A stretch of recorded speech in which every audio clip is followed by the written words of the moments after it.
S S ಮುಂದೆ ಹೋಗೋಣ. ಇದೇ ರೀತಿಯಾಗಿ ಮತ್ತಷ್ಟು ಮಾತನಾಡಿದ್ದಾರೆ ವಿಜೇಂದ್ರ. ನನಗೆ ಪಕ್ಷ ಜವಾಬ್ದಾರಿ ಕೊಟ್ಟಿದೆ, ಸೊ ರಾಜ್ಯಾಧ್ಯಕ್ಷ ಕೆಲಸವನ್ನು ಮಾಡ್ತಾ ಇದ್ದೇನೆ. ನಾನೇನೋ ಬೇರೆ ಏನೋ ಮಾಡ್ತಾ ಇಲ್ಲ. ಇಲ್ಲಿ ಕಾಂಪ್ರಮೈಸು, ದೋಸ್ತಿ, ಫ್ರೆಂಡ್ಶಿಪ್ಪು, ಹೊಂದಾಣಿಕೆ ಇದ್ಯಾವುದು ನಡೆಯಲ್ಲ, ಏನೂ ಆಗಲ್ಲ. ಯಡಿಯೂರಪ್ಪ ಮಗನಾಗಿ ಹೊಂದಾಣಿಕೆ ಮಾಡ್ಕೊಳ್ತೀನಿ ಅಂದರೆ ಅದು ನಾಚಿಕೆ ಆಗಬೇಕು. ಆ ರೀತಿ ಕೆಲಸವನ್ನು ಮಾಡ್ತಾ ಇಲ್ಲ ನಾನು. ಅಡ್ಜಸ್ಟ್ಮೆಂಟ್ ಮಾಡಿಕೊಂಡ್ರೆ ಭಗವಂತ ಕೂಡ ಒಪ್ಪಲ್ಲ. ಸೊ ಪಕ್ಷ ಸ್ಟ್ರಾಂಗ್ ಆಗಬೇಕು, ಮುಂದೆ ಅಧಿಕಾರಕ್ಕೆ ಬರಬೇಕು ಅನ್ನೋದು ವಿಜಯೇಂದ್ರ ಅವರ ಖಡಕ್ ಮಾತುಗಳು. ಇದು ಕೂಡ ಖಡಕ್ ಆಗಿ ಹೇಳಿದ್ದಾರೆ ಅವರು. ಸೊ ನೋ ಅಡ್ಜಸ್ಟ್ಮೆಂಟ್, ನೋ ಹೊಂದಾಣಿಕೆ, ನೋ ದೋಸ್ತಿ. ರಾಜಕಾರಣ ಅಂದರೆ ರಾಜಕಾರಣ.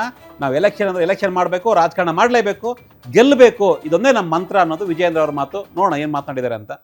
ಪಕ್ಷದ ವರಿಷ್ಠ ಹಿರಿಯರು ನನಗೆ ರಾಜ್ಯದ ಅಧ್ಯಕ್ಷ ಜವಾಬ್ದಾರಿ ಕೊಟ್ಟಾಗ ಈ ರೀತಿ ಕಾಂಗ್ರೆಸ್ ಪಕ್ಷ ಅಥವಾ ಕಾಂಗ್ರೆಸ್ ಪಕ್ಷದ ಮುಖಂಡರ ಜೊತೆ ಒಂದಿಗೆ ದೋಸ್ತಿ ಮಾಡಿಕೊಂಡಿದ್ದು ಸಂಘಟನೆ ಮಾಡೋದಕ್ಕೆ ಸಾಧ್ಯ ಆಗ್ತದ?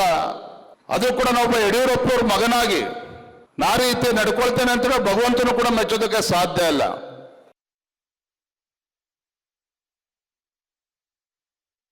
ಪಕ್ಷದ ವರಿಷ್ಠ ಹಿರಿಯರು ನನಗೆ ರಾಜ್ಯದ ಅಧ್ಯಕ್ಷ ಜವಾಬ್ದಾರಿ ಕೊಟ್ಟಾಗ ಈ ರೀತಿ ಕಾಂಗ್ರೆಸ್ ಪಕ್ಷ ಅಥವಾ ಕಾಂಗ್ರೆಸ್ ಪಕ್ಷದ ಮುಖಂಡರ ಜೊತೆ ಒಂದಿಗೆ ದೋಸ್ತಿ ಮಾಡಿಕೊಂಡಿದ್ದು ಸಂಘಟನೆ ಮಾಡೋದಕ್ಕೆ ಸಾಧ್ಯ ಆಗ್ತದ? ಅದು ಕೂಡ ನಾವೊಬ್ಬ ಯಡಿಯೂರಪ್ಪವ್ರ ಮಗನಾಗಿ ನಾ ರೀತಿ ನಡ್ಕೊಳ್ತೇನೆ ಅಂತ ಭಗವಂತನು ಕೂಡ ಮೆಚ್ಚೋದಕ್ಕೆ ಸಾಧ್ಯ ಇಲ್ಲ. ಎಸ್ ಮರದಿ, ನಾವು ಹೇಳಿದಂತೆ ಈಗ ಹೊಂದಾಣಿಕೆ ಇಲ್ಲ, ಕಾಂಪ್ರಮೈಸ್ ಇಲ್ಲ, ಓನ್ಲಿ ಗುದ್ದಾಟ, ಎಲೆಕ್ಷನ್ ಮಾಡಬೇಕು ಅಂತ ಇದೊಂದು ಖಡಕ್ಕಾಗಿ ಎಲ್ಲರಿಗೂ ಒಂದು ಸ್ಪಷ್ಟ ಸಂದೇಶವನ್ನು ಕೊಟ್ಟಿದ್ದಾರೆ. ಇದ್ರ ಜೊತೆಗೆ ಮತ್ತೊಂದು ಮಾತನಾಡಿದ್ದಾರೆ ಅವರು.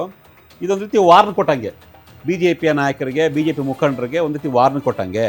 ಹಳೇದನ್ನು ಮರ್ತು ಬಿಡಿ, ಫಸ್ಟು ಏನಾಗಿದೆ ಗೊತ್ತಿಲ್ಲ, ಆಗಿರೋದನ್ನ ಮರ್ತು ಬಿಡಿ. ನೆಕ್ಸ್ಟ್ ಏನು ಮಾಡಬೇಕು? ಪಕ್ಷಕ್ಕಾಗಿ ಕೆಲಸ ಮಾಡಬೇಕು, ಪಕ್ಷಕ್ಕಾಗಿ ದುಡಿಬೇಕು. ನಾನಿಲ್ಲ ಅಂದರೆ ಪಕ್ಷ ಇಲ್ಲ, ನಾನಿದ್ರೆ ಮಾತ್ರ ಪಕ್ಷ. ಇದೆಲ್ಲ ಭ್ರಮೆ, ಇದೆಲ್ಲ ಬಿಟ್ಟುಬಿಡಿ. ನಾನು ಹುಟ್ಟಿದ ಮೇಲೆ ದಾವಣಗೆರೆಯಲ್ಲಿ ಇನ್ನೆಲ್ಲೋ ಪಕ್ಷ ಹುಟ್ಟುಬಿಡ್ತು, ನಾನು ಹುಟ್ಟೋವರೆಗೂ ಪಕ್ಷನೇ ಇರಲಿಲ್ಲ ಬಿ ಜೆ ಪಿ. ಇದೆಲ್ಲ ಈ ಮನಸ್ಥಿತಿ ಭ್ರಮೆ ಇದೆಯಲ್ಲ,